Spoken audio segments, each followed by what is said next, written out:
Tonight, we're going to talk about something that's going to completely reshape how you think about money, about power, about everything you thought you knew, about who actually controls the economy.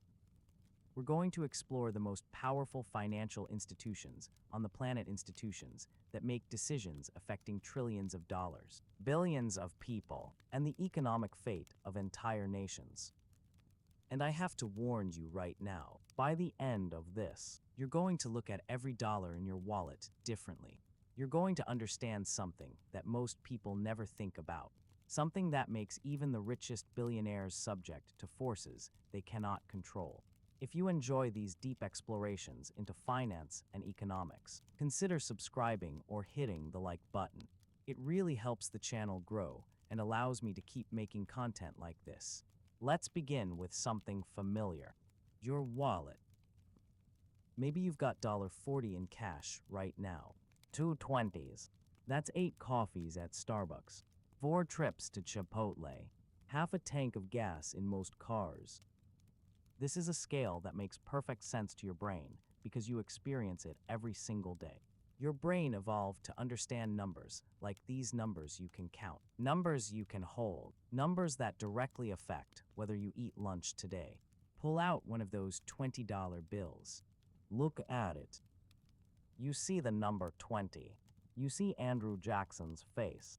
You see the words Federal Reserve Note printed right at the top. Most people never think about what that means. Most people never ask who the Federal Reserve is, or why their money is a note from this institution. But that simple piece of paper in your hand is connected to a system so vast, so complex, so powerful that it makes individual wealth, even extraordinary wealth, seem almost irrelevant. Your paycheck. Let's say it's $3,200 after taxes, deposited every 2 weeks. You know exactly where every dollar goes. $1,800 for rent, $400 for groceries, $150 for car insurance, $200 for student loans, $300 for utilities and subscriptions, maybe $350 left over if you're lucky. You see it all. You feel it all. This is money that exists in your lived experience. You make decisions based on this scale. Do I buy the name brand or generic? Do I go out this weekend or stay in? Do I fix my car or hope it lasts another few months? These are real decisions with real consequences in your life. Now, let's say you're doing well. You make $75,000 a year. That's about $1,442 per week before taxes, or roughly $36 per hour if you work full-time. To save $100,000 at that salary, assuming you could somehow save every single penny and never pay taxes, never eat, never pay rent, it would take you 1 year and 4 months of continuous work. Just to reach 6 figures, a nice house in a good neighborhood might cost $450,000. At your salary, saving aggressively, putting away 20% of your gross income every year, it would take you exactly 30 years to save for that house in cash. 3 decades of your life, consistently saving $15,000 per year, never touching it, watching it grow. This is the scale of personal finance. This is the world most people live in. This is what feels real. Now here's where it starts to get interesting. The Federal Reserve, America's central bank, doesn't deal in thousands of dollars. It doesn't deal in millions. It doesn't even primarily deal in billions. The Federal Reserve's balance sheet, the assets it holds, is currently about $7.4 trillion. Let me put that number in perspective for you. If you earned $75,000 per year and saved every single penny, it would take you 98,666,000 years to accumulate $7.4 trillion. Humanity has only existed for about 300,000 years. Modern civilization is maybe 10,000 years old. You would have had to start saving before humans evolved from our primate ancestors. But here's the thing. Compared to the scale of global central banking, even the Federal Reserve is just one player. And compared to the scale of global currency markets, central banks are fighting forces so massive they can barely influence them. And compared to the scale of global debt, the money central banks create is a fraction of the total money supply. We're about to climb a ladder of scale, each rung making the previous one look microscopic. The average American has about $8,000 in their checking and savings accounts combined. Maybe you've got a bit more, maybe less. That's your buffer against life's emergencies. That's your safety net. You feel wealthy when that number goes up to $10,000. You feel stressed when it drops to $5,000. $1 million. That's the dream number, the retirement number, the financial freedom number. If you invested $1 million in a conservative portfolio yielding 4% annually, you'd earn $40,000 per year in passive income. That's close to the median American household income. You could live modestly, but comfortably without ever working again. To accumulate $1 million, saving $1,000 per month with no investment returns would take you 83 years and 4 months. You'd have to start saving before you were born and continue until you were in your 80s, setting aside $1,000 every month of your entire existence. But even $1 million is pocket change in the world we're about to explore. Let's talk about what happens when you deposit money in a bank. You walk into Bank of America, deposit $10,000, and that money goes into your account. You can see it on your phone. It's yours. But here's what you probably don't know.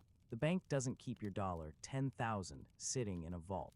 They keep maybe $1,000 of it, 10% under current reserve requirements, though this has varied and was temporarily zero during COVID-19. The other $9,000, the bank lends it out. They lend your $9,000 to someone buying a car. That person's $9,000 car loan gets deposited into the car dealer's bank account. That bank now has $9,000, keeps $900, and lends out $8,100. That $8,100 gets deposited somewhere else, and the process continues. This is called fractional reserve banking. Your original $10,000 deposit just created through this process roughly $100,000 in total money supply. Money was created, not printed, not minted, created through the act of lending. But who decides how much money banks must keep in reserve? Who sets the rules for this money creation? Who determines whether it's 10% or 5% or 0%? The central bank. In the United States, that's the Federal Reserve. In Europe, the European Central Bank. In Japan, the Bank of Japan. In the United Kingdom, the Bank of England. Every major economy has one, and these institutions have more power over your financial life than almost any other entity on Earth. The Federal Reserve was created in 1913 after a series of banking panics convinced Congress that the United States needed a central bank to stabilize the financial system. But here's what's fascinating. The Federal Reserve is not technically part of the government. It's not a government agency like the IRS or the Department of Treasury. The Federal Reserve is a unique hybrid. It's a system of 12 regional Federal Reserve banks, each owned by the commercial banks in their districts. But it's overseen by a board of governors appointed by the president and confirmed by Congress. It's private and public, independent but accountable, powerful but constrained. The Fed has a dual mandate, established by Congress: maximize employment and stabilize prices. That's it. Those are the two jobs. Keep people working and keep inflation under control. Sounds simple, right? It's not. To understand why, let's talk about interest rates. When you hear on the news that the Fed raised interest rates by a quarter point, what does that actually mean? What are they raising? Who's paying this interest? The Federal Reserve sets something called the federal funds rate. This is the interest rate that banks charge each other for overnight loans. If Bank of America ends the day short on cash reserves and needs to borrow money until tomorrow, They might borrow from Wells Fargo. The interest rate on that overnight loan is the federal funds rate. Now you might be thinking, who cares what banks charge each other overnight? Here's why you should care. The federal funds rate influences every other interest rate in the economy. If it costs banks more to borrow money overnight, they charge more when they lend to you. Your mortgage rate goes up. Your car loan rate goes up. Your credit card rate goes up. Business loans cost more. Corporations borrow less. They invest less. They hire fewer people. One number, set by a committee of about 12 people meeting 8 times per year, ripples through the entire $25 trillion US economy. Let's make this concrete. In March 2022, the federal funds rate was 0.25%, essentially zero. You could get a 30-year fixed-rate mortgage for about 3.5%, a pretty affordable rate historically. By July 2023, the federal funds rate had been raised to 5.25%. That same mortgage now cost about 7.5%. What does this mean in real money? On a $400,000 house with 20% down, your monthly payment at 3.5% would be about $1,435. At 7.5%, it's about $2,237. That's $802 more per month, $9,624 more per year.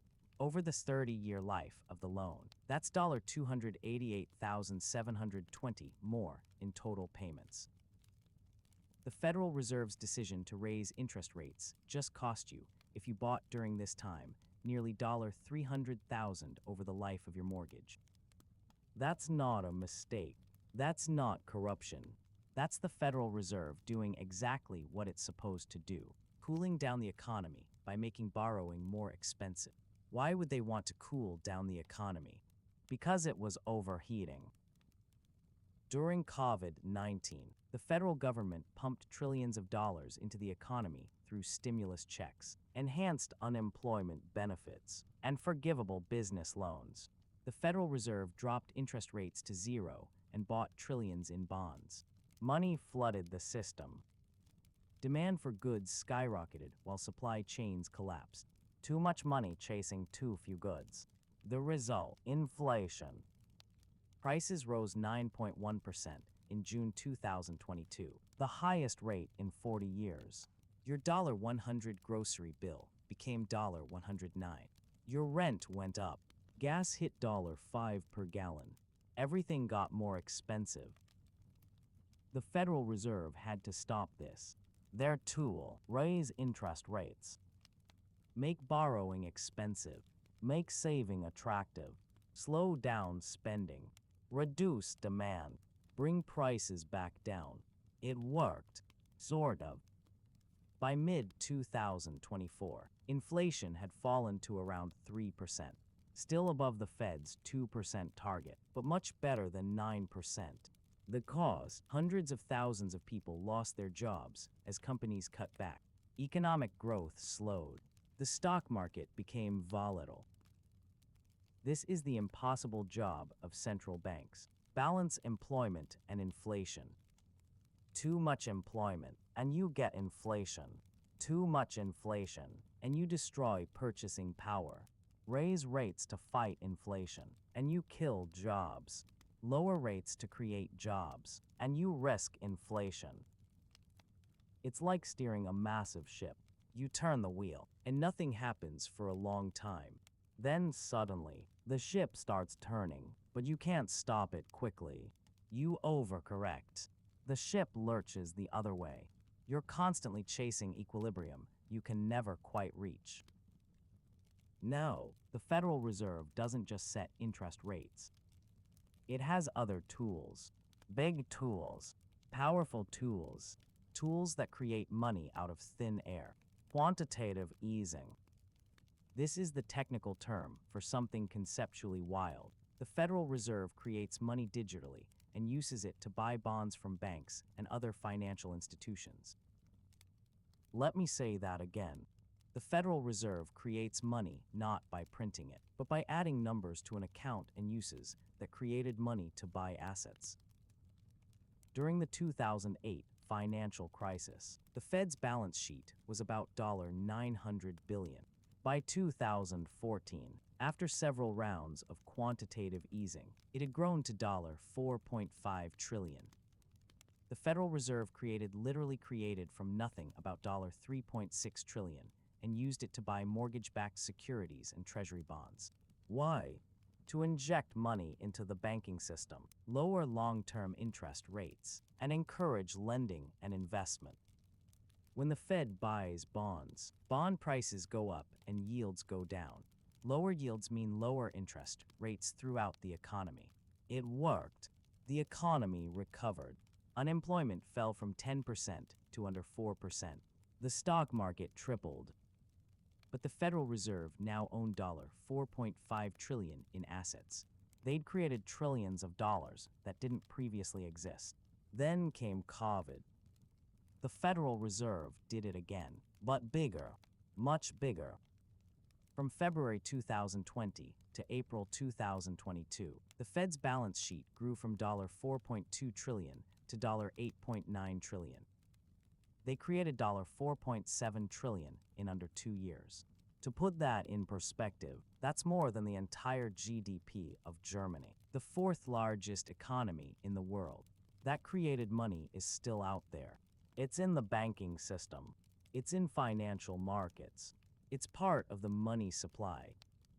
The Federal Reserve created it with keystrokes. No printing presses. No minting. Just digital entries in accounts. Now here's where it gets even more interesting.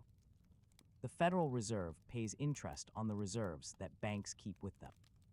Remember how banks have to keep a certain percentage of deposits in reserve. Many banks keep those reserves in accounts at the Federal Reserve. Currently, the Fed pays about 5.4% interest on these reserves. The banks earn risk-free interest just for keeping money at the Fed.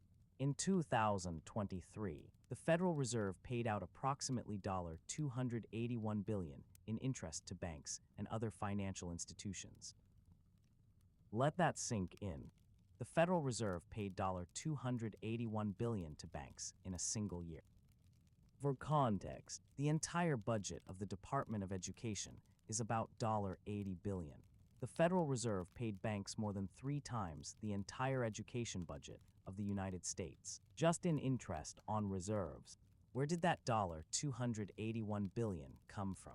The Federal Reserve earned it from the interest on all those bonds they bought during quantitative easing. They bought $8.9 trillion in bonds. Those bonds pay interest. The Fed collects that interest, pays banks for keeping reserves, and sends the remainder to the U.S. Treasury. In good years, the Fed sends $100 billion to the Treasury. In 2023, they sent nothing. For the first time in decades, the Federal Reserve operated at a loss. They paid out more in interest than they earned. The difference went into a negative equity account called deferred assets. This is the weird accounting of central banks. They can operate at a loss indefinitely because they can create money. A normal business would go bankrupt. The Federal Reserve just marks it down and continues operating. No, the Federal Reserve is powerful, but it's not the only central bank. Let's zoom out and look at the global picture. The European Central Bank manages monetary policy for 20 countries using the euro. That's 340 million people, a combined GDP of about $15 trillion. Economies as diverse as Germany and Greece, all using the same currency and subject to the same interest rates. Think about the complexity of that for a moment. Germany has a strong, export-driven economy. Greece has high debt and chronic economic struggles. Spain has different needs than Finland. Italy's problems aren't Ireland's problems. And yet, they all use the euro.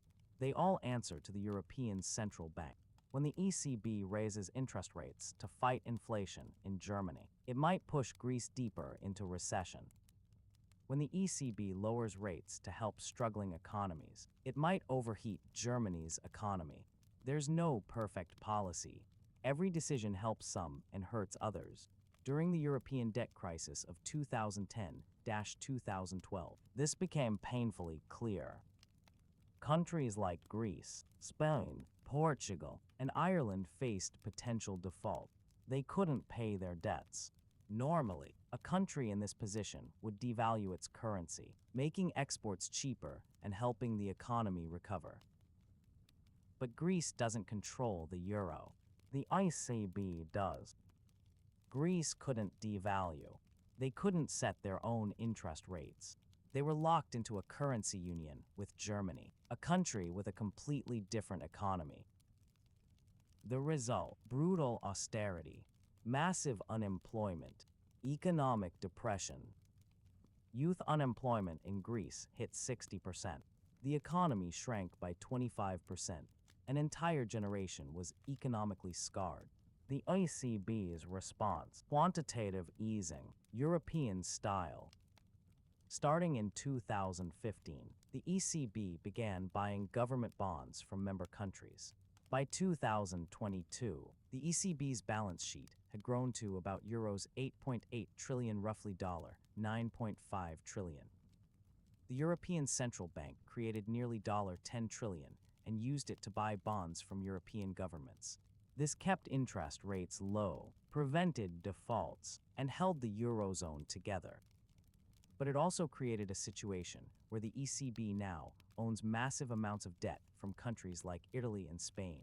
If those countries ever face serious trouble again, the ECB faces an impossible choice: let them default and potentially destroy the euro, or create more money to bail them out and risk hyperinflation. The Bank of Japan makes the Federal Reserve and ECB look conservative. Japan has been fighting deflation, falling prices for 30 years. The Bank of Japan has tried everything. Interest rates: they've been at zero or negative since 1999. Yes, negative. The Bank of Japan has charged banks for keeping reserves, trying to force them to lend money instead of hoarding it. Quantitative easing: the Bank of Japan invented it in 2001, years before the Fed. Their balance sheet is now about yen 750 trillion, roughly $5 trillion. For an economy the size of Japan's, about $4.2 trillion in GDP, that means the Bank of Japan's balance sheet is larger than the entire annual economic output of Japan. The Bank of Japan owns about 50% of all Japanese government bonds. They own about 7% of the Japanese stock market through ETF purchases. The Central Bank of Japan is one of the largest shareholders in Toyota, Sony, and Nintendo. Let that sink in. The central bank owns stock, not bonds. Stock. Direct ownership stakes in corporations. They did this to push up asset prices and create a wealth effect, make people feel richer, so they spend more and inflation returns. It hasn't worked. Japan's inflation averaged below 1% for most of the past 25 years. Prices are higher now due to global factors, but Japan spent decades unable to hit its 2% inflation target, despite doing everything possible to create inflation. The Bank of Japan created trillions of yen. It bought bonds until it owned half the market. It bought stocks until it was a major shareholder in the country's biggest companies. It made interest rates negative. And still, they couldn't create sustained inflation. This is the paradox that terrifies central bankers everywhere. What if the tools stop working? What if interest rates, quantitative easing, and forward guidance aren't enough? What if you push all the buttons and turn all the dials and the economy just doesn't respond? Meanwhile, the People's Bank of China operates under completely different rules. It's not independent. It's controlled by the Chinese Communist Party. The government tells the PBOC what to do, and the PBOC does it. Want to keep the yuan artificially weak to make exports competitive? Done. The PBOC sells yuan and buys foreign currency, accumulating over $3 trillion in foreign exchange reserves.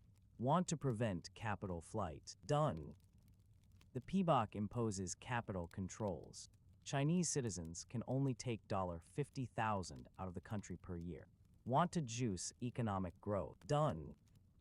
The PBOC directs state-owned banks to lend to state-owned enterprises, regardless of whether the loans make economic sense. This is central banking as direct economic control. No pretense of independence. No dual mandate balancing employment and inflation. Just raw power in service of political objectives. It's worked incredibly well for growth. China went from a poor developing country to the world's second largest economy in 40 years. But it's also created massive problems. Ghost cities, unpayable debts, zombie companies kept alive by endless credit, real estate bubbles, and a financial system loaded with bad loans hidden behind accounting tricks. The total debt in China government, corporate, and household combined is about 280% of GDP. That's about $52 trillion in total debt for an economy that produces about $18 trillion per year. Much of this debt is held by state-owned banks, directed to lend by the PBOC, backed by the government. If this were any other country, it would be in crisis. But China controls its own currency, controls capital flows, and can force banks to roll over bad loans indefinitely. The rules that apply to other countries don't apply to China because the People's Bank of China has powers no Western central bank possesses. This creates a fundamental question. Is independence necessary for a central bank?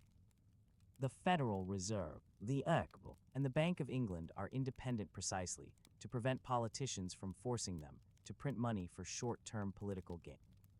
Politicians want low interest rates, low unemployment, high growth, especially before elections. But those policies, if overdone, create inflation, boom-bust cycles, long-term damage for short-term gain. Independent central banks can say no. They can raise rates even when it's unpopular. They can fight inflation even if it costs jobs. China's model suggests you don't need independence if the government is competent and disciplined. But history is full of governments that weren't. Venezuela, Zimbabwe, Weimar Germany. Countries where central banks printed money at the government's direction until the currency became worthless. This is the fine line central banks walk, powerful enough to stabilize the economy, independent enough to resist political pressure, but ultimately accountable to democratic institutions. Now let's talk about what happens when central banks coordinate. During the 2008 financial crisis, central banks around the world acted together. The Federal Reserve, the ECB, the Bank of England, the Bank of Japan, the Swiss National Bank, and the Bank of Canada all cut interest rates simultaneously. They all provided emergency liquidity to banks. They all engaged in quantitative easing. This coordination was unprecedented. Central banks had cooperated before, but never at this scale, never this coordinated, never this aggressive. It worked. The global financial system stabilized. Banks recapitalized. Credit started flowing again. The worst recession since the Great Depression ended without becoming another Great Depression. But it revealed something important. These institutions are connected. A crisis in the United States affects Europe. A crisis in Europe affects Japan. A crisis in Japan affects emerging markets. The global financial system is one system, with central banks as its guardians. The Bank for International Settlements, headquartered in Basel, Switzerland, is sometimes called the central bank for central banks. It's where central bank governors meet to coordinate policy, share information, and set banking standards. The Basel Accords, developed at the BIS, set minimum capital requirements for banks worldwide. These rules determine how much money banks must keep in reserve, how much they can lend, what counts as capital. Every major bank in the world follows these rules because every central bank enforces them. This is global financial governance without global government. The BIS has no enforcement power. It can't force anyone to do anything. And yet, its standards are adopted worldwide because central banks trust each other more than they trust politicians. The BIS balance sheet is about $360 billion, tiny compared to major central banks. But its influence is enormous. When the BIS publishes research saying banks need more capital, banks worldwide raise capital. When the BIS warns about debt levels, finance ministers listen. This is soft power at its finest. Influence without authority, coordination without coercion. But there's a darker side to central bank power that we need to explore. Central banks can't force people to borrow. They can make money cheap, but they can't make businesses invest or consumers spend. This is sometimes called pushing on a string you can pull a string, but pushing just creates slack. Japan proved this. Zero interest rates for 25 years. Massive quantitative easing. And yet, Japanese consumers wouldn't spend and companies wouldn't invest. Why? Demographics, pessimism, cultural factors, fear of the future. You can lead a horse to water, but you can't make it drink. You can make borrowing free, but you can't make anyone borrow. Central banks also create inequality. This isn't a bug, it's a feature of how their tools work. When the Federal Reserve does quantitative easing, it buys bonds. Bond prices go up. People who own bonds get richer. The stock market rises because low interest rates make stocks more attractive. People who own stocks get richer. Who owns most of the stocks and bonds? The wealthy. The top 10% of Americans own about 89% of all stocks. The top 1% own about 54%. When the Fed does QE, asset prices rise, and wealthy people get much wealthier. Someone with $10 million in stocks might see that grow to $15 million. Someone with $10,000 in stocks might see it grow to $15,000. Both gained 50%, but one person made $5 million while the other made $5,000. Meanwhile, someone with no stocks, someone living paycheck to paycheck, gets nothing. Actually, they get worse than nothing. They get inflation. The money creation filters through to consumer prices, making food and rent more expensive, while their wages lag behind. This is the central bank dilemma. The tools that prevent economic collapse also increase inequality. The alternative, letting the economy collapse, would hurt poor people even more. But the medicine has side effects, and those side effects accumulate over time. From 2008 to 2020, the Federal Reserve added about $7 trillion to its balance sheet through quantitative easing. During that same period, U.S. billionaire wealth increased from about $1.3 trillion to $4.6 trillion. Correlation doesn't prove causation, but the timing is remarkable. Now let's talk about something most people never consider. Central banks can fail. The Bank of England, one of the oldest and most respected central banks in the world, almost destroyed the British economy in September 2022. Here's what happened. The new Prime Minister, Liz Truss, announced massive tax cuts without explaining how they'd be paid for. Markets panicked. The British pound crashed. UK government bond yields spiked, meaning the government's borrowing costs skyrocketed. This created a technical crisis in the pension fund industry. British pension funds use something called liability-driven investments, or LDI. These are complex financial instruments that use government bonds as collateral for leveraged positions.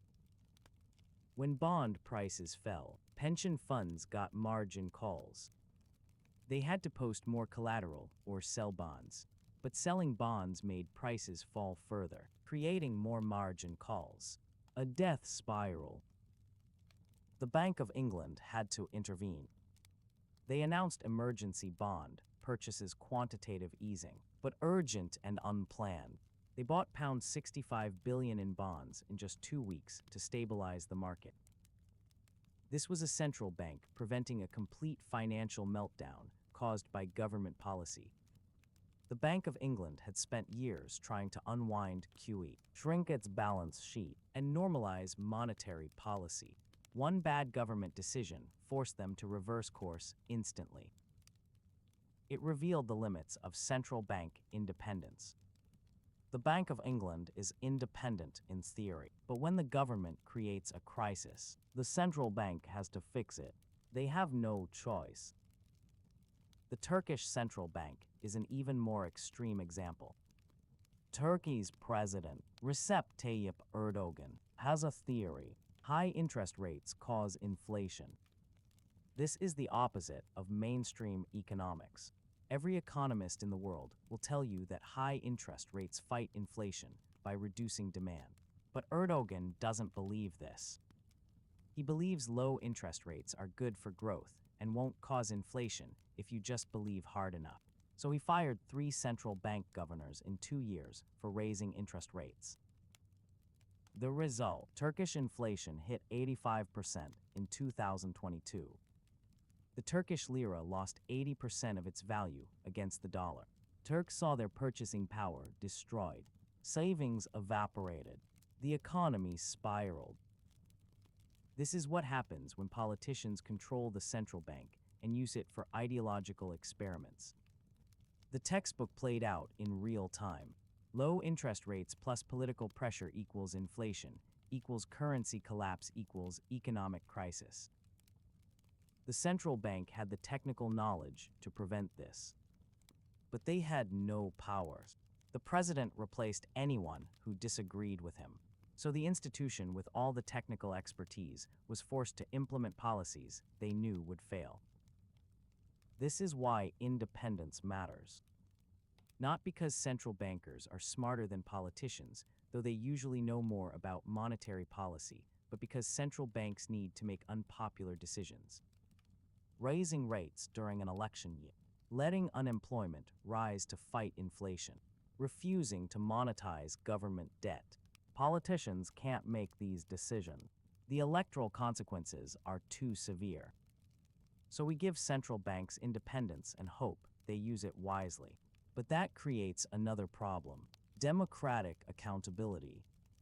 If the Federal Reserve is independent, who controls them? Who can fire them if they fail? Who represents the people's interests? The answer is messy. The Fed's Board of Governors is appointed by the president and confirmed by the Senate. Their terms are 14 years, longer than any president serves, to insulate them from political pressure. Congress can change the Federal Reserve's mandate through legislation. The Fed reports to Congress twice a year, but in practice, the Fed is largely self-governing. They make decisions worth trillions of dollars, affecting hundreds of millions of people, and voters have almost no direct say. This is technocracy, rule by experts. We accept it because monetary policy is complex, requires expertise, and benefits from insulation from short-term political pressures. But it's also fundamentally undemocratic. 12 people meeting in a room in Washington, they say, can decide to raise interest rates and put millions of people out of work. They don't face voters. They can't be recalled. The economic pain they cause won't cost them their jobs. This is the bargain we've made. Give up democratic control over monetary policy in exchange for economic stability. Most of the time, it works. The economy grows. Inflation stays low. Employment stays high. The technocrats do their jobs and everyone wins. But when it doesn't work, when central banks make mistakes, when crises hit, when policies create unexpected consequences, there's no one to hold accountable. The governors serve their term. The institution continues. The costs are borne by workers who lose their jobs, families who lose their homes, students who graduate into a recession. This is power without accountability. Necessary power, maybe, but power nonetheless. Now let's explore something fascinating. Central banks are preparing for a future that looks very different from the present. Central bank digital currencies, or CBDC. These are digital versions of national currencies, issued and controlled directly by central banks. Think about the cash in your wallet. It's issued by the central bank, those Federal Reserve notes, but it circulates through commercial banks. You deposit cash. The bank credits your account, and now you have digital money. But that digital money isn't actually Federal Reserve money. It's a claim on the bank, backed by reserves at the Fed. A CBDC would be different. It would be digital money issued directly by the central bank to you. No intermediary, no commercial bank, just you and the Fed. China is already doing this. The digital yuan is in trial phase in multiple cities. Citizens can download an app, get digital yuan, and spend it at participating merchants. The People's Bank of China can see every transaction. They know what you buy, where you buy it, when you buy it. Complete visibility into economic activity in real time. This has enormous implications for monetary policy. Right now, central banks set interest rates and hope banks pass them along to consumers. With a CBDC, the central bank could set different interest rates for different people. Trying to boost spending, give everyone's digital currency a negative interest rate. Money sitting in accounts loses value over time, forcing people to spend it. Want to prevent a bank run? Limit how much digital currency can be withdrawn from banks in a day. Want to stimulate the economy? Deposit money directly into everyone's digital wallets. Instant, targeted, precise. The Federal Reserve is researching CBDC. The ECB is running trials. The Bank of England is exploring options. More than 100 countries are investigating or developing digital currencies. But there are risks. Privacy risks every transaction tracked by the government. Security risks cyber attacks on the central bank could compromise the entire currency. Bank disintermediation. Why keep money in a commercial bank when you can keep it at the central bank? If everyone moves their money from commercial banks to CBDC, where do banks get deposits to lend? The entire fractional reserve system could collapse. Banks would become irrelevant. The central bank would have to do all the lending. This would be a fundamental restructuring of the financial system. Not reform, not regulation, restructuring from the ground up. And it's coming. Maybe not in 5 years, maybe not in 10, but within our lifetimes, the way we use money will change fundamentally. Cash will disappear, everything will be digital, and the central bank will see it all. This brings us to the philosophical question at the heart of central banking. Who should control the money supply? For most of human history, the answer was simple. Whoever has the gold. Money was commodity money. Gold and silver coins had intrinsic value. You couldn't create gold out of thin air. Supply was limited by how much you could mine. Then came paper money backed by gold. You could take your paper note to the bank and exchange it for actual gold. The paper was just a convenient representation of real value. Then we left the gold standard. The U.S.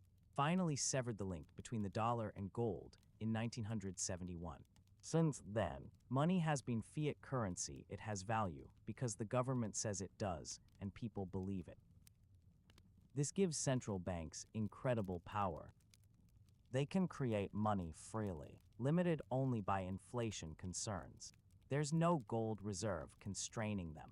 No commodity backing, just trust. Cryptocurrency advocates argue this is dangerous. Bitcoin was created specifically as an alternative to central bank money. Its supply is capped at 21 million coins. No one can create more. No central bank can inflate it away. But Bitcoin hasn't replaced the dollar, and it probably never will. Why? Because inflation at reasonable levels isn't a bug, it's a feature. Mild inflation encourages spending and investment. It erodes debt over time.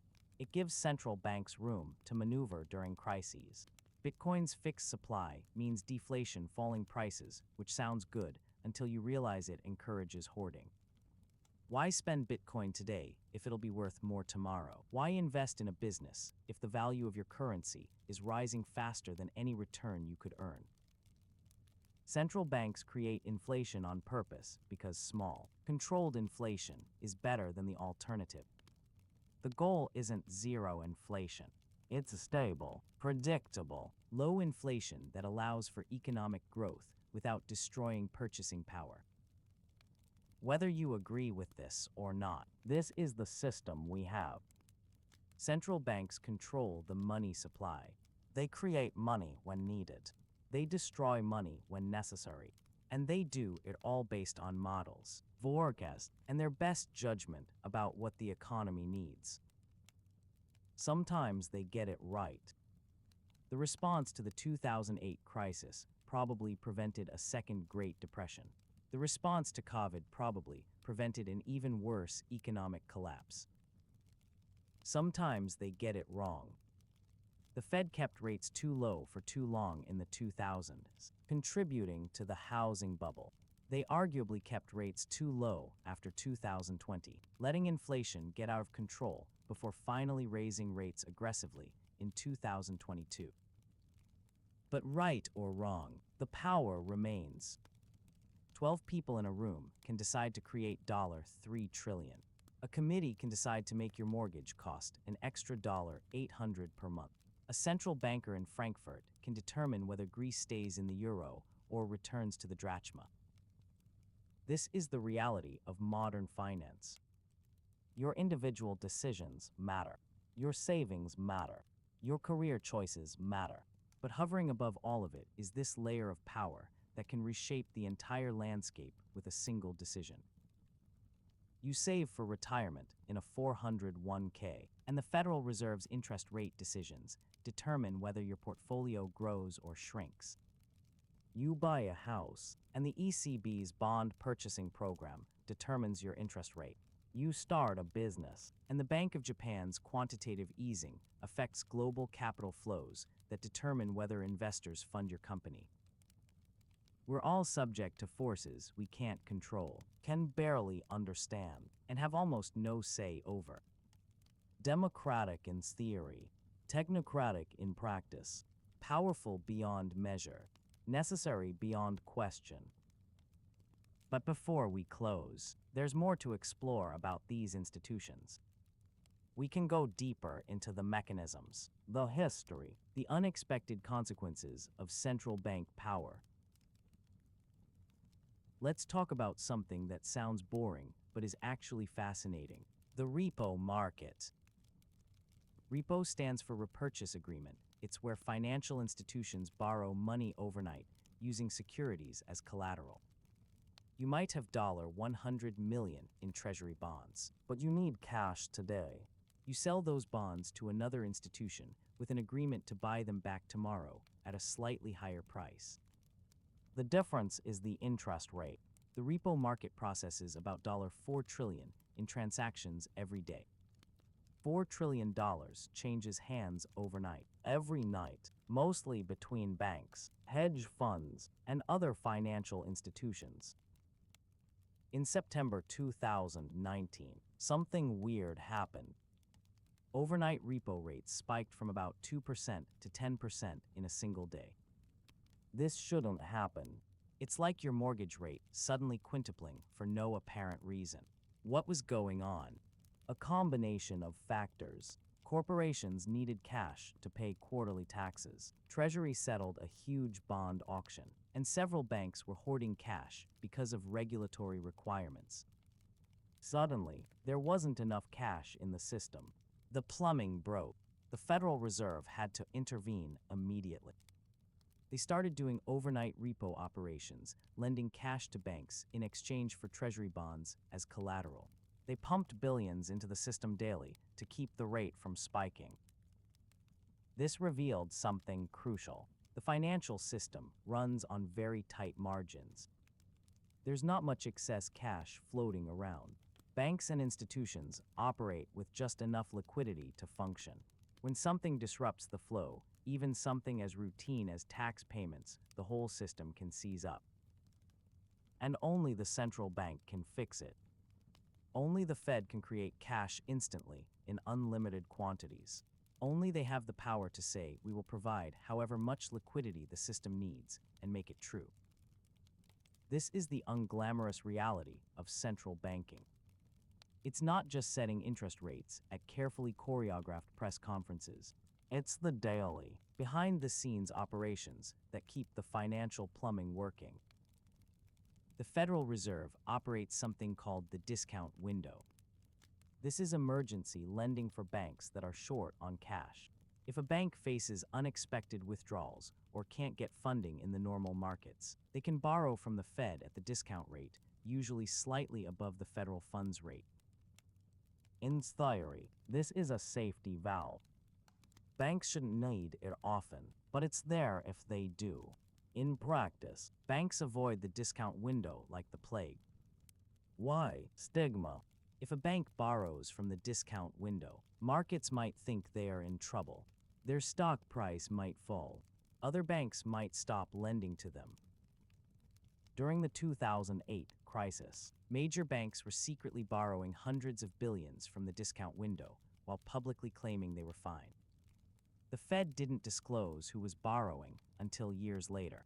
The secrecy was designed to prevent panic, but it also meant the public had no idea which banks were failing until after they'd been rescued. This is central banking in crisis mode, doing whatever it takes to prevent collapse. Transparency be damned.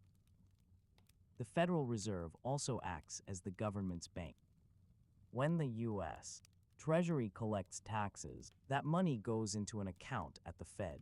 When the government spends money, it comes from that account. The Fed processes the government's payments, handles bond auctions, and manages the national debt. Currently, the U.S. national debt is about $34 trillion. The Federal Reserve owns about $4.8 trillion of that, roughly 14% of all U.S. government debt.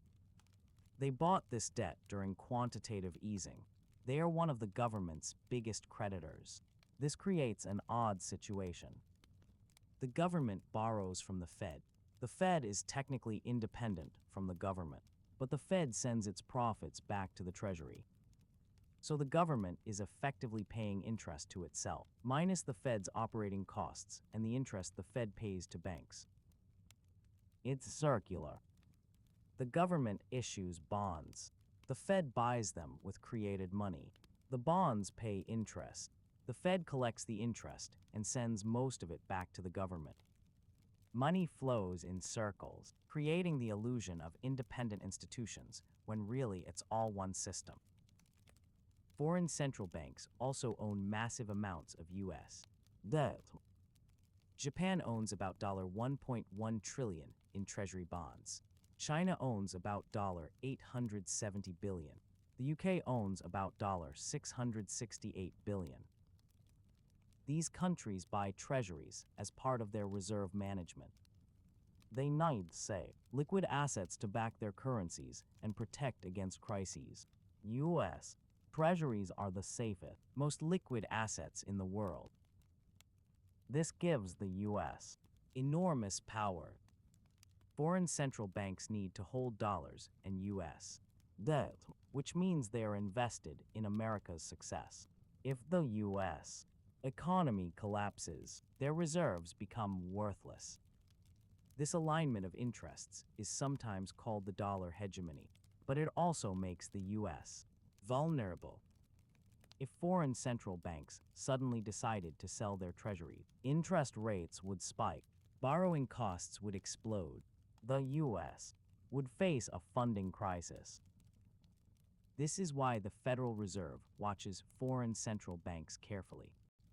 When China talks about reducing dollar reserves, the Fed pays attention. When Russia sells treasuries, the Fed takes note. The system works only as long as everyone believes it works. Now let's talk about the relationship between central banks and commercial banks, because it's more complex than most people realize. Commercial banks create most of the money supply. Remember fractional reserve banking. When a bank makes a loan, it creates money.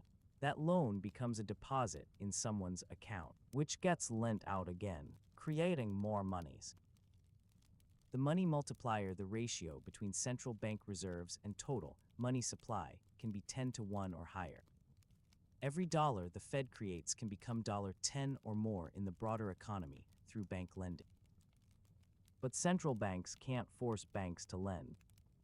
After the 2008 crisis, the Fed created trillions through QE. They wanted banks to lend that money, stimulating the economy. Instead, banks held it as reserves.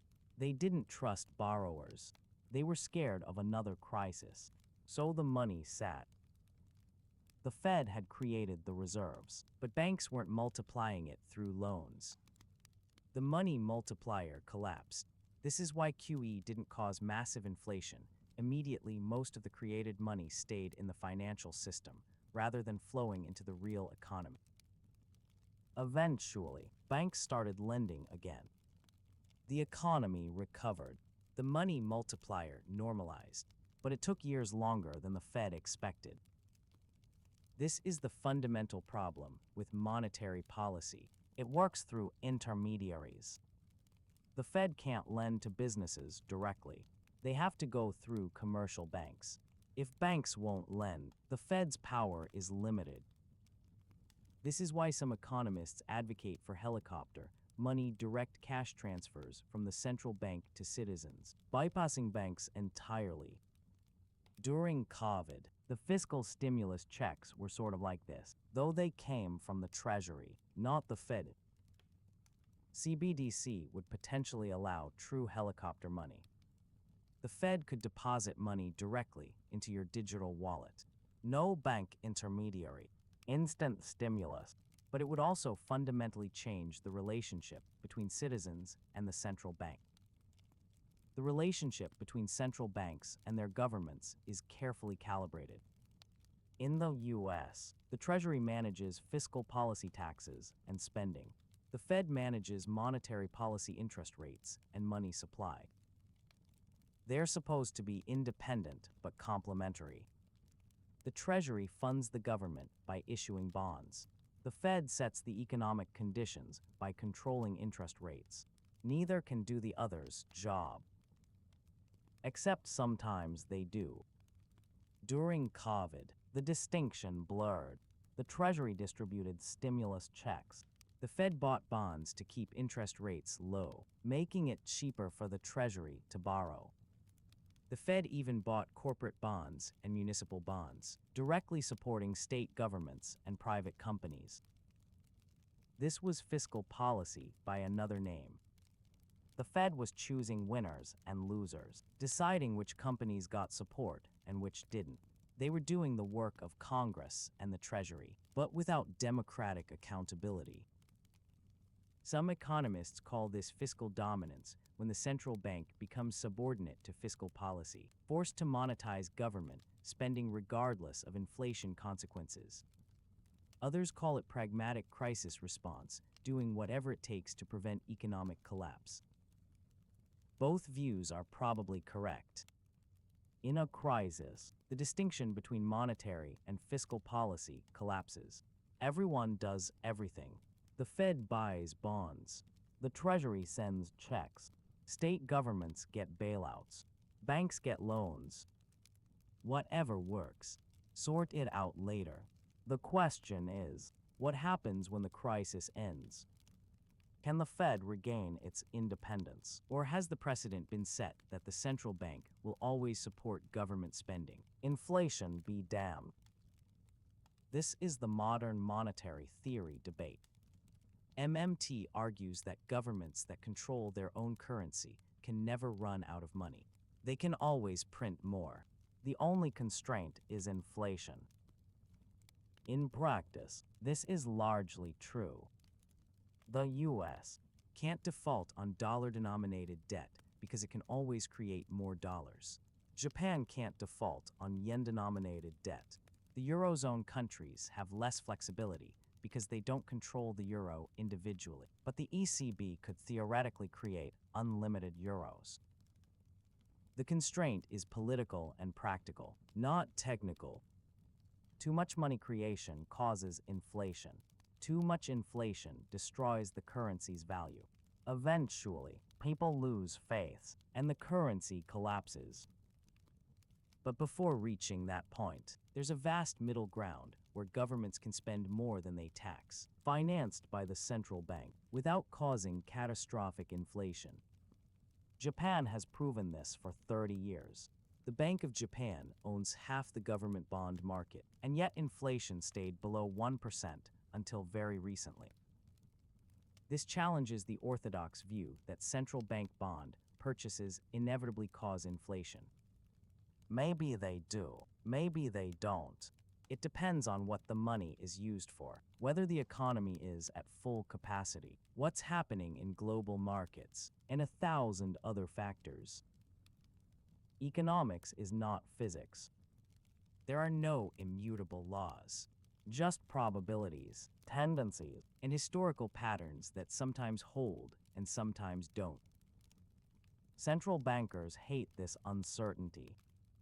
They want rules, models, frameworks that predict outcomes.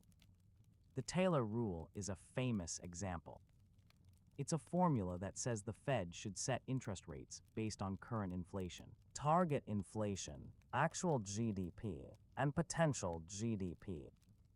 Plug in the numbers, get the right interest rate. Except it doesn't work that well in practice. The Taylor rule said rates should have been much higher in the 2010s. The Fed kept them low. The economy grew. The Taylor rule was wrong. Models are useful, but they are not realities. Central banking is as much art as science. Judgment, experience, feel for the market, reading between the lines of economic data. This is why Fed chairs matter. Paul Volcker, Fed chair from 1979-1987, raised interest rates to 20% to break inflation. It worked, but caused a brutal recession. Unemployment hit 10.8%. Businesses failed. Families lost homes. Volcker made the hard choice: recession now to prevent worse inflation later. Alan Greenspan, chair from 1987-2006, kept rates low and accommodating. He believed in the power of markets and minimal intervention. This helped fuel the dot-com boom and the housing bubble. Some blame him for the 2008 crisis. Others credit him with the longest peacetime expansion in American history. Ben Bernanke, chair from 2006-2014, navigated the worst financial crisis since the Depression. He threw out the rulebook: emergency lending, quantitative easing, zero interest rates, bank bailouts. He saved the financial system. He also created moral hazard, the expectation that the Fed will always bail out banks, encouraging riskier behavior.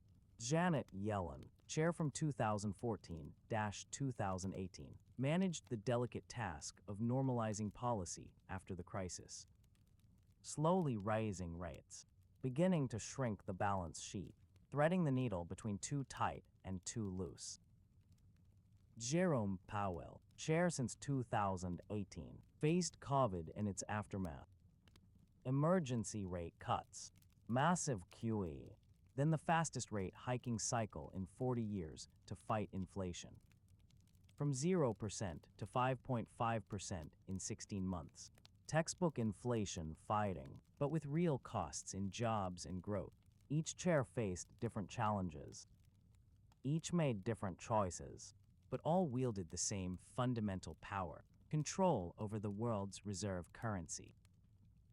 The dollar's status as reserve currency gives the Fed disproportionate global power. When the Fed raises rates, capital flows from emerging markets back to the US, seeking higher returns. Emerging market currencies collapse. Their borrowing costs spike. They face crises. This happened in the 1990s in Asia. Thailand, Indonesia, South Korea currencies collapsed. Economies crashed, all partly because the Fed had raised rates and hot money fled. It happened in the 2010s in Latin America. Brazil, Argentina, Turkey when the Fed tightened after years of low rates. These countries faced capital flight and currency crises. The Fed doesn't intend to hurt these countries. They're not targeting Brazil or Turkey. They're trying to manage the US economy. But the side effects are real and often devastating. This is the asymmetry of global finance. The US Federal Reserve makes policy for America, but the world lives with the consequences. No one voted for Jerome Powell except the US Senate, yet his decisions affect billions of people globally. Emerging market central banks have to react to the Fed. When the Fed cuts, they can cut. When the Fed raises, they're forced to raise or watch their currencies collapse. They have nominal independence but practical dependence on US monetary policy. Some countries try to break free. China capital controls.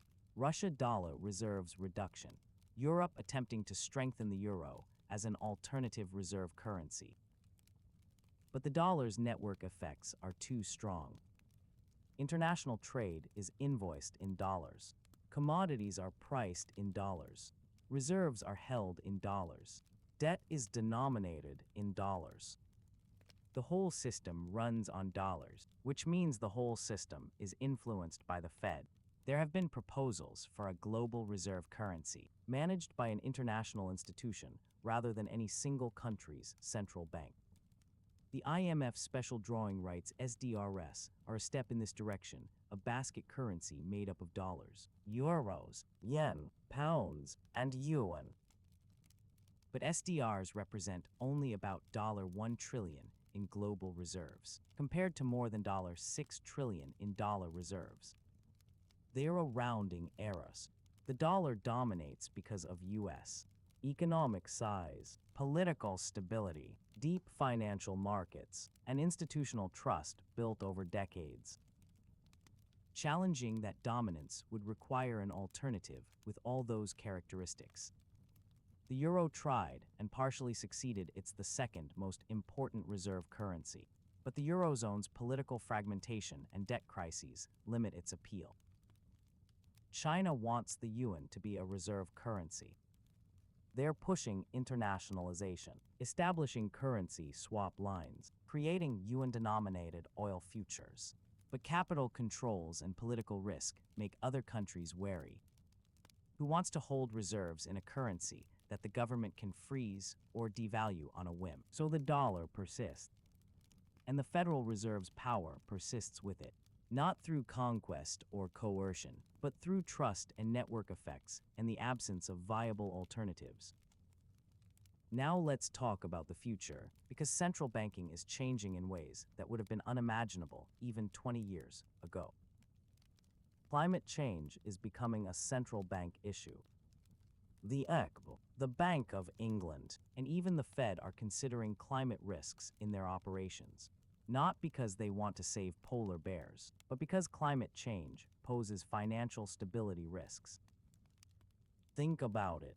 A major hurricane destroys billions in property. Insurance companies face massive claims. Some go bankrupt. Banks that lent to those insurers face losses. Real estate values collapse in vulnerable areas, creating a cascade of defaults. Or consider transition risk. Governments mandate rapid decarbonization. Fossil fuel companies lose value. Banks and pension funds holding their bonds face losses. The energy sector crashes, taking parts of the financial system with it. Central banks are worried about this. The Bank of England runs climate stress tests simulating how banks would perform under different climate scenarios. The ECB is considering climate risks in its bond purchasing programs, potentially favoring green bonds over fossil fuel companies. This is deeply controversial. Should unelected central bankers be making decisions about climate policy? That seems like a job for elected governments. But if climate change poses financial stability risks, don't central banks have to address it? There's no easy answer. The line between financial stability and policy preference is blurry. Is the Fed buying green bonds because they're financially prudent or because someone thinks green energy is good? How do you separate legitimate risk management from political bias? The same questions apply to inequality. Should the Fed consider wealth inequality when making policy? On one hand, their tools create inequality by boosting asset prices. On the other hand, their mandate is employment and inflation, not redistribution. Some argue the Fed should explicitly target inequality. Use policy to help workers, not just asset owners. Others argue this would politicize the Fed and destroy its independence. Both sides have points. The Fed's actions have distributional consequences, whether they acknowledge them or not. Pretending to be neutral doesn't make them neutral. But explicitly targeting inequality would require the Fed to make political choices about winners and losers, which could undermine the technocratic legitimacy that makes independence possible. These are the debates shaping the future of central banking. Not just technical questions about interest rates and reserve requirements, but fundamental questions about power, democracy, and the role of unelected institutions in shaping society. Cryptocurrency and DeFi decentralized finance challenge the entire premise of central banking.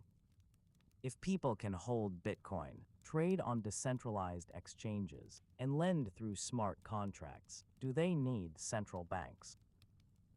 Crypto advocates say no. They envision a world where money is neutral, algorithmic, beyond government control. No inflation, no manipulation, no bailouts, just code and mathematics.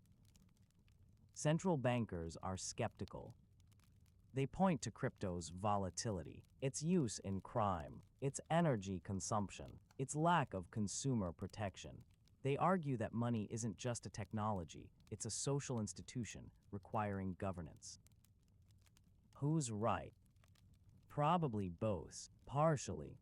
Crypto has proven there's demand for alternative financial systems, but it hasn't replaced traditional finance because traditional finance provides things crypto can't. Deposit insurance, reversibility of transactions, customer service, regulatory oversight. The likely future is hybrid. CBDC offering some crypto features, programmability, instant settlement while maintaining central bank control. Traditional finance adopting blockchain technology while remaining within the regulatory framework. Central banks aren't going away. They are too useful, too powerful, too embedded in the structure of modern economies.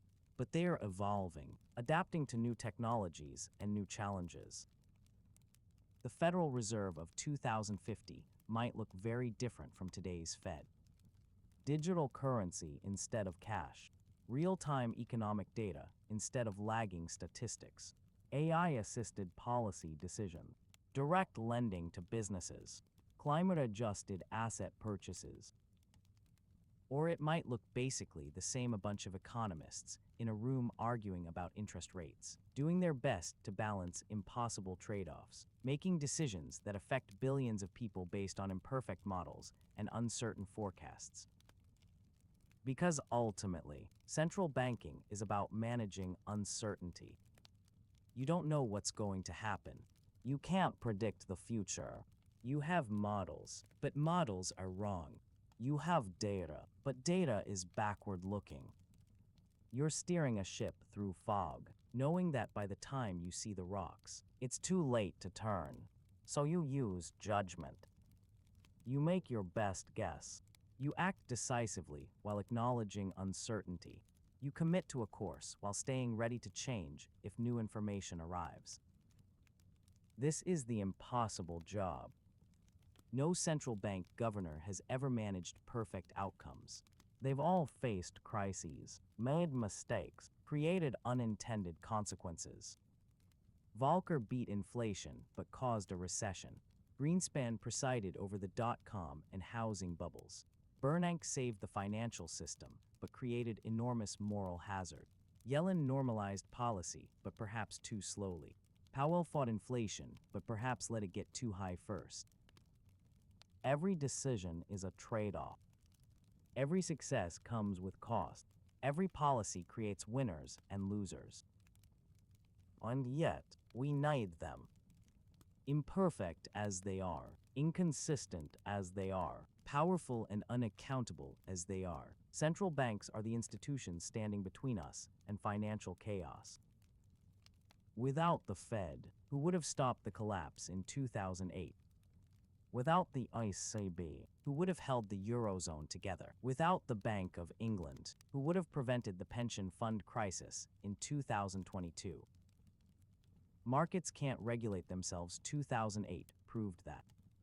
Politicians can't be trusted with monetary policy. Turkey and Venezuela proved that. We need technocratic institutions with expertise, independence, and power. But we also need those institutions to be accountable, transparent, and aware of their limitations. Power without accountability corrupts. Expertise without humility fails. Independence without democratic oversight becomes tyranny. This is the balance central banks must maintain. Powerful enough to act, independent enough to resist pressure, accountable enough to remain legitimate, humble enough to admit mistakes. It's a balance they don't always maintain. But it's a balance worth striving for, because the alternative, a world without central banks, would almost certainly be worse. Here's what strikes me most when I contemplate central banks. When you look at that $20 bill in your wallet, you're holding a piece of paper that represents trust. Not gold, not silver, not anything with intrinsic value. Just trust. Trust that tomorrow, someone else will accept it. Trust that its value won't collapse overnight.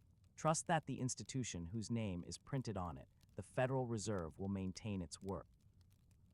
That trust is fragile. Zimbabwe destroyed it. Venezuela destroyed it. Weimar Germany destroyed it. It can be lost in months, even weeks, if people stop believing. But it can also be maintained for decades, even centuries. The Bank of England has maintained it since 1694. The Federal Reserve has maintained it since 1913. The trust compounds. Each year the currency holds its value. People trust it more. Each crisis successfully managed reinforces the institution's credibility. This is the intangible asset central banks guard above all else. Credibility. Not their balance sheets, not their gold reserves, their reputation for doing what they say they'll do.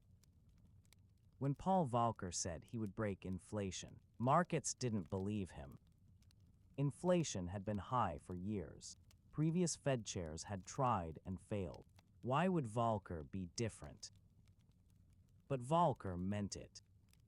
He raised rates to 20%.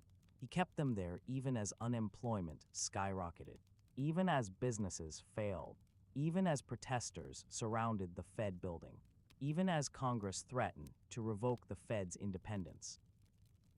And inflation broke. It fell from 14% to 3%.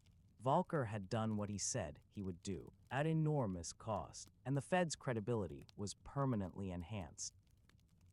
For the next 40 years, when the Fed said they would do something, markets believed them. That credibility is worth trillions. It means Fed announcements move markets. Fed forecasts shape expectations. Fed commitments anchor inflation. But credibility can be lost.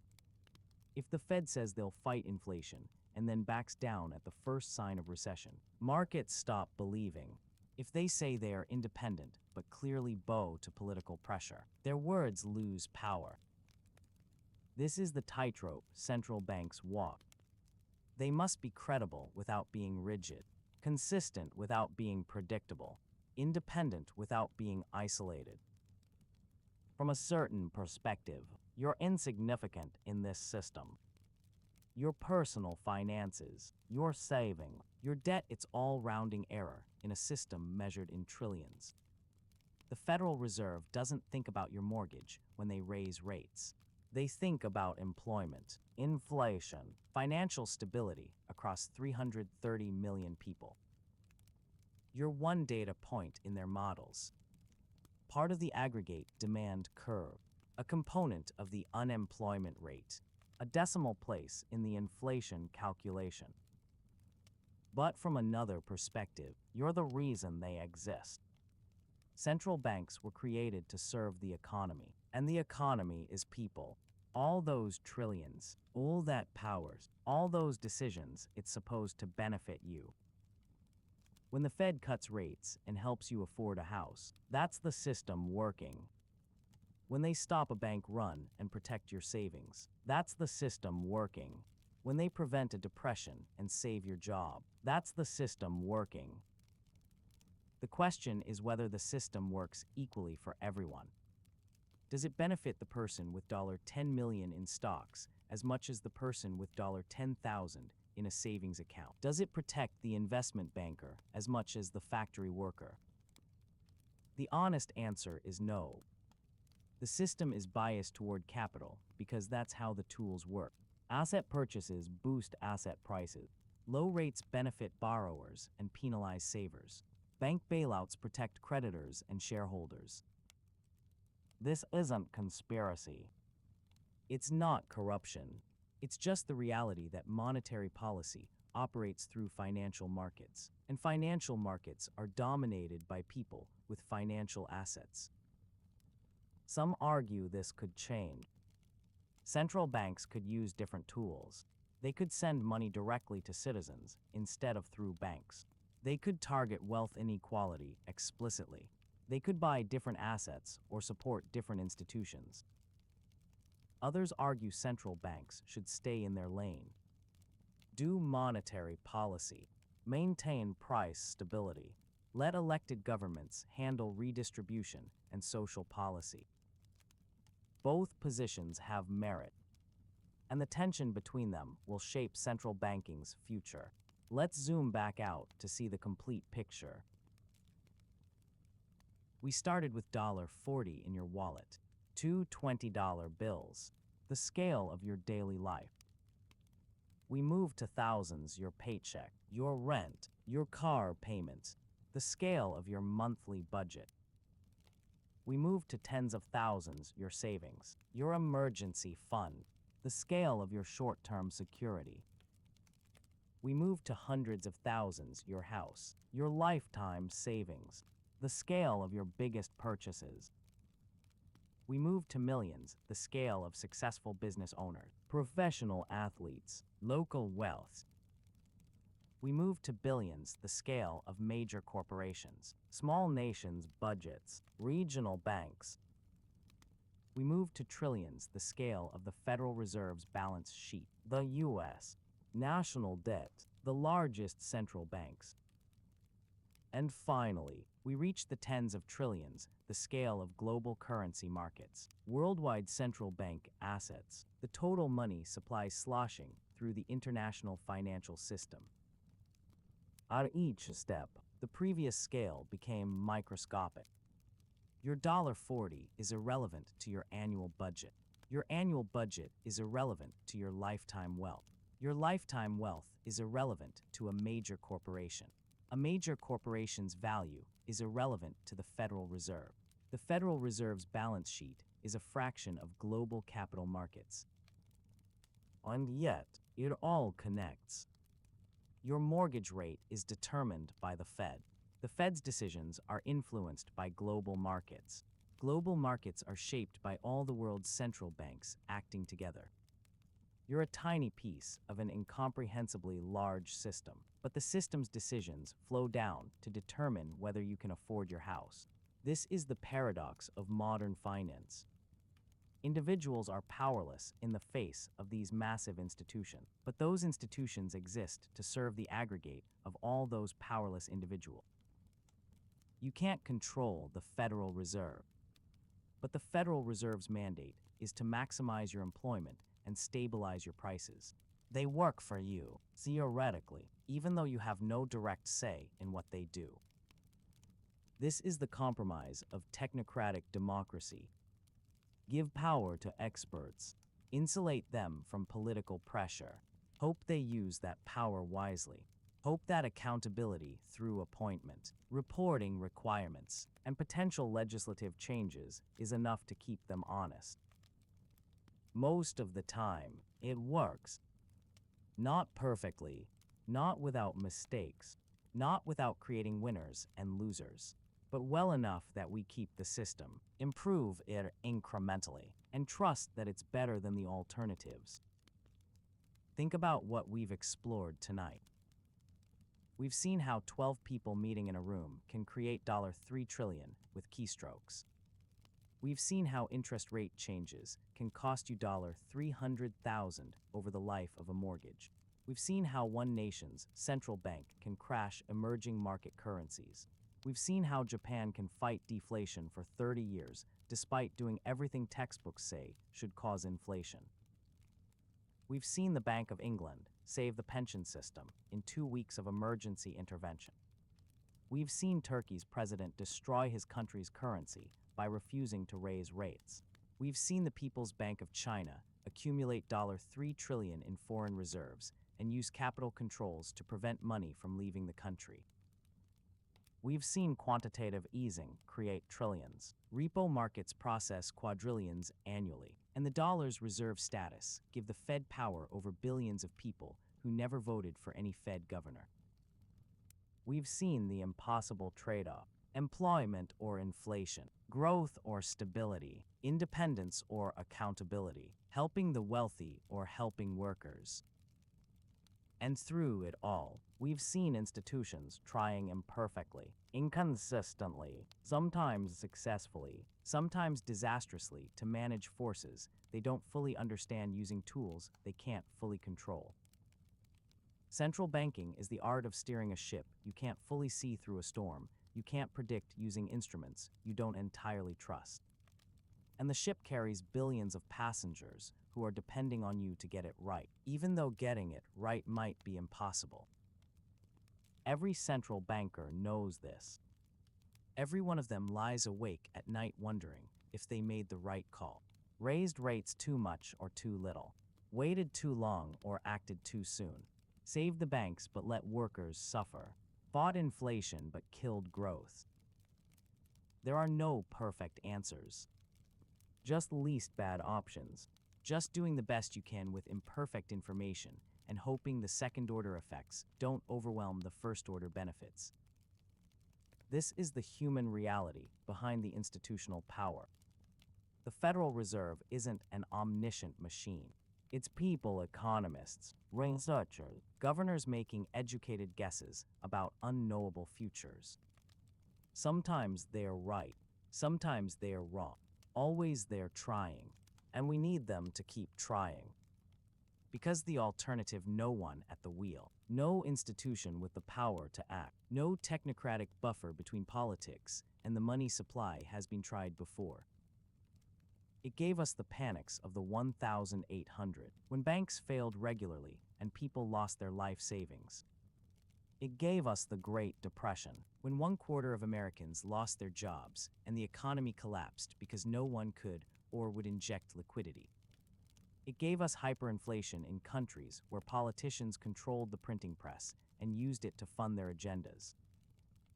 Central banks, for all their flaws, prevent these extremes. They make the economy more stable than it would otherwise be. They prevent the worst crashes. They smooth the business cycle. They maintain trust in the currency. They don't prevent all recessions, that's impossible. They don't create perfect equality. That's not their job. They don't make everyone happy. Every policy creates winners and losers. But they make things better than they would be without them. That's the bar. Not perfection, just better than the alternative.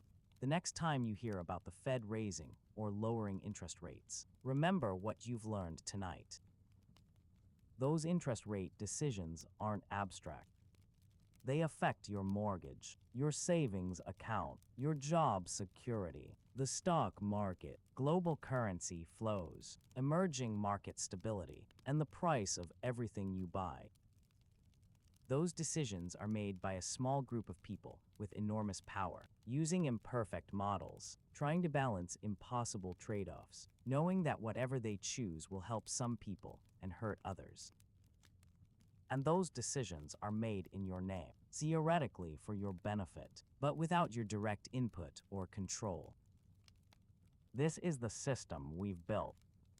A system where unelected technocrats control the money supply, where institutions created to serve the public have the power to reshape the economy, where democratic accountability is indirect and often ineffective. It's not a perfect system, but it's our system. And understanding it, really understanding it, from your $40 in cash all the way up to the $80 trillion in global central bank assets, is the first step toward either improving it or accepting its flaws. You now know more about central banks than 99% of people.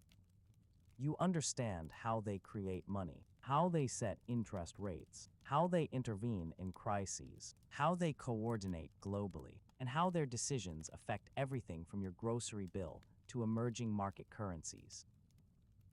That knowledge is power. Not the power to control central banks, you don't have that, and probably never will, but the power to understand what's happening, why it's happening, and who benefits. The power to see through the technical jargon and realize that quantitative easing means creating money to buy bonds, that forward guidance means telling markets what we plan to do so they adjust before we do it, that price stability means 2% inflation, not zero. The power to recognize that when the Fed says they're raising rates to fight inflation, they're really saying, we're going to make borrowing expensive so you spend less, which will probably cost some people their jobs, but we think that's worth it to bring prices down. They might be right. Inflation at 9% is genuinely destructive. It erodes savings, distorts prices, creates uncertainty, and hurts everyone, especially poor people who spend most of their income on necessities. But the cure: higher unemployment, slower growth, stock market volatility hurts people too. Different people, but real people nonetheless. These are the trade-offs central banks make every day. And now you can see them clearly, without the euphemisms and technical language designed to obscure difficult choices. Thank you for taking this journey with me. If you enjoyed this deep exploration into central banking and the architecture of modern monetary policy, please consider liking and subscribing. It helps the channel grow and allows me to keep making content like this. Remember, the next time you look at the money in your wallet, you're not just holding currency. You're holding the output of a vast, complex, powerful system designed to maintain trust, stability, and economic growth across hundreds of millions of people and trillions of dollars. That $20 bill connects you to the Federal Reserve, to global currency markets, to fiscal policy, to employment statistics, to inflation targets, and to decisions made by central bankers in Washington, Frankfurt, Tokyo, Beijing, and London. You're connected to all of it. You're part of the system, whether you know it or not, whether you want to be or not. Your saving, your debt, your income, your purchasing power, all of it exists within a framework created and maintained by central banks. And those central banks are run by people. Not perfect people, not omniscient people, just people with expertise and power, and the impossible job of steering economies they can't fully control through futures they can't fully predict. They won't always get it right. They'll make mistakes. They'll create unintended consequences. They'll face crises they didn't see coming. But they'll keep trying. Because someone has to. Because the alternative is worse. Because the modern economy is too complex, too interconnected, too fragile to run without these powerful technocratic institutions standing watch. This is the reality of central banking. Not the myth of omniscient institutions that perfectly manage the economy. Not the conspiracy theory of evil bankers deliberately creating crises. Just the messy reality of imperfect institutions with enormous power trying to do an impossible job. And now you understand it. From the $40 in your wallet all the way up to the $80 trillion in global central bank power. From the interest on your savings account to the reserve requirements of major banks. From the Federal Reserve's dual mandate to the People's Bank of China's capital controls. You've climbed the ladder of scale. You've seen how each rung makes the previous one look microscopic. You've seen the vast architecture of global central banking and how it shapes everything in your financial life. That's an achievement. A small one in cosmic terms, perhaps, but real nonetheless. An understanding that most people never develop, that most people never even think to pursue. Take that understanding forward. Question the narratives you hear about interest rates, inflation, quantitative easing. Recognize the trade-offs behind every policy decision. See through the technical language to the human choices underneath. Be skeptical without being cynical. Informed without being paralyzed. Aware of the system's flaws while recognizing why we have it in the first place. Because in the end, central banks are tools. Like any tool, they can be used well or poorly. They can serve the public interest or be captured by private interests. They can be reformed and improved, or they can calcify and fail. But they are our tools, built by democratic societies to serve public purposes. Imperfect, yes. Unequal in their effects, yes. Too powerful for comfort, yes. But also necessary. Also valuable, also worth maintaining, reforming, and demanding better from. The Federal Reserve celebrated its 110th anniversary in 2023. The Bank of England is approaching its 330th. These institutions have lasted because they serve a purpose that markets alone cannot fulfill. They will continue to exist because we need them. But what they look like, how they operate, and who they serve, those questions remain open. The future of central banking will be shaped by debates we've touched on tonight. CBDC, climate policy, inequality, democratic accountability, the role of international coordination, the limits of monetary policy. These debates will determine whether central banks become more powerful or less, more transparent or less, more equitable or less. And those debates need informed citizens. People who understand the trade-offs, people who can see past the jargon, people who recognize both the necessity and the dangers of concentrating so much power in unelected institutions. You're now one of those people. Sleep well, and may you never look at a dollar bill the same way again.